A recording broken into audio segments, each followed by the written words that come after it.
सुनिए सुनिए सुनिए, मेरी बात सुनिए, अभी खत्म नहीं हुआ, अभी खत्म नहीं हुआ, अभी खत्म नहीं हुआ, अभी खत्म नहीं हुआ। मुसलमान को बोलने दीजिए। सुनिए, मैं डिबेट करने नहीं आया हूँ आपके साथ, मैं डिबेट करने नहीं आया हूँ आपके साथ। मुझे लगता है ये मैच है ना पाकिस्तान में हो रहा है। मुंह में आपके कोई तकलीफ है? नहीं भाई, ये कह रहा हूँ आप ये बोलते जा कर ये मुंह है कि मानता नहीं वाली बात है आपके साथ? नहीं, मैं चुप नहीं रहता। नहीं, जरा आपकी तरफ से कोई सवाल है तो जल्दी बताइए क्या है। मुझे लगता है ये मैच है ना पाकिस्तान में हो रहा है। यही सबसे बड़ा ऑब्जेक्शन है कि अगर मैं देश के मुसलमानों के लिए बात करता हूँ या ये करते हैं तो आप कहते हैं साहब ये अरे पाकिस्तानी देश के हो। मुसलमान है, जरा सुन लीजिए। हाँ बोलिए। मैं ये कहना चाहता हूँ कि पिछले 70-72 साल से ये मुल्क आज़ाद जब से हुआ है तब से वक्फ बोर्ड और मुस्लिम पर्सनल लॉ चल रहा है जी। मैं कल दिल्ली से हूँ, तो मैंने कल कई जगह देखा कि नमाज़ पढ़ने में दिक्कत आई। सरकार ने कहा कि भाई अपनी नमाज जो है वो आप मस्जिदों में अदा कीजिए, खुले मैदान में नमाज नहीं पढ़ी जाएगी। जी।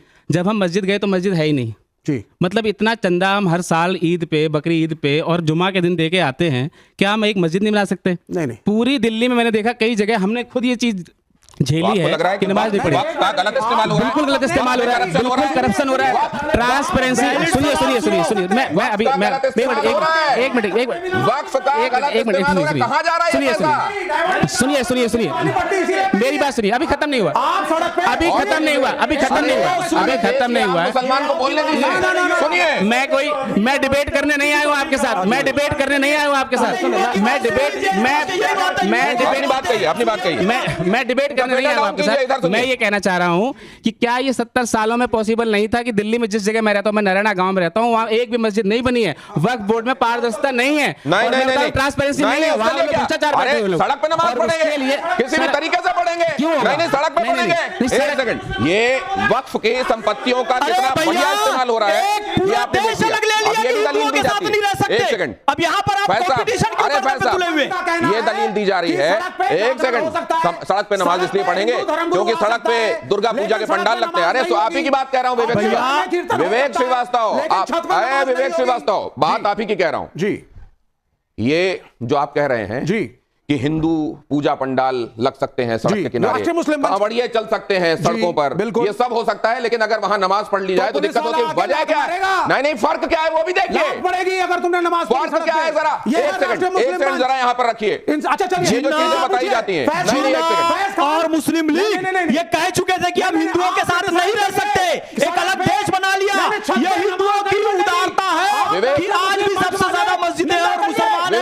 ये हिंदुओं की उदारता है कि धर्मनिरपेक्ष संविधान है, लोकतंत्र का संविधान है, समानता का संविधान है। ये बहुसंख्यक हिंदुओं के कारण है, नहीं तो जिन्ना जैसे कट्टरपंथियों ने तो पाकिस्तान ले लिया था, एक बड़ा हिस्सा देश का ले लिया था। अरे तबीयत खराब हो जाएगी, तबीयत खराब हो जाएगी। अरे क्यों बोलेंगे सरकार के खिलाफ जब सरकार सही काम कर रही है? पानी पीजिए। एक सेकंड, ये दिखाइए जरा, यहाँ रखिए क्विकली।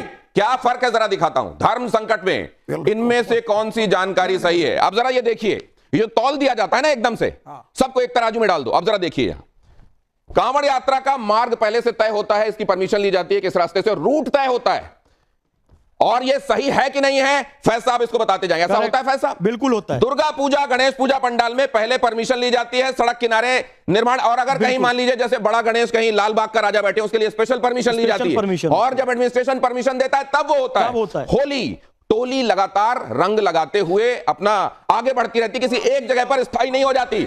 और सड़क पर नमाज आप ये भी बताइएगा सही है कि नहीं है? ना परमिशन, ना सूचना, सड़क पर जाम।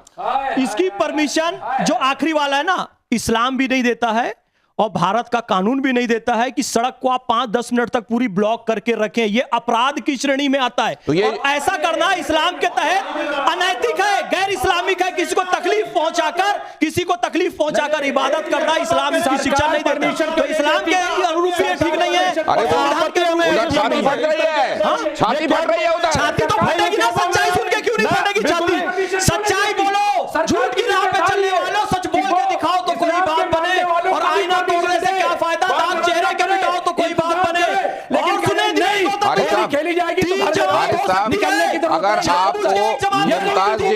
अगर आपको मुमताज जी, ये देखिए, सेक्युलर अरे सेवई बहुत खा लिया आपने। एक सेकंड, पाकिस्तान ले लिया था, इस्लामिक राष्ट्र बना दिया। अफगानिस्तान ले लिया था, इस्लामिक राष्ट्र बनाया। बांग्लादेश ले लिया था, इस्लामिक राष्ट्र बनाया। हिंदू बहुसंख्यक रहे तो धर्मनिरपेक्ष राष्ट्र बना। हिंदुओं को प्रणाम करो,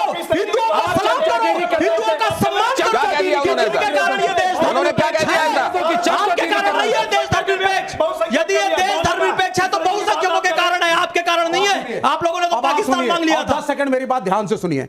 ये है मेरे परम मित्र जिनको प्रोफेसर आप बोलने नहीं दे रहे हैं। जुनैद हारिस साहब हैं, एक मुसलमान हैं, और मैं हूं विवेक श्रीवास्तव, कम्युनिस्ट हूं, लेकिन एक हिंदू फैमिली से आता हूं। ये चलिए जरूरी स्वीकार, सुनिए देखो भैया इसमें सब स्वीकार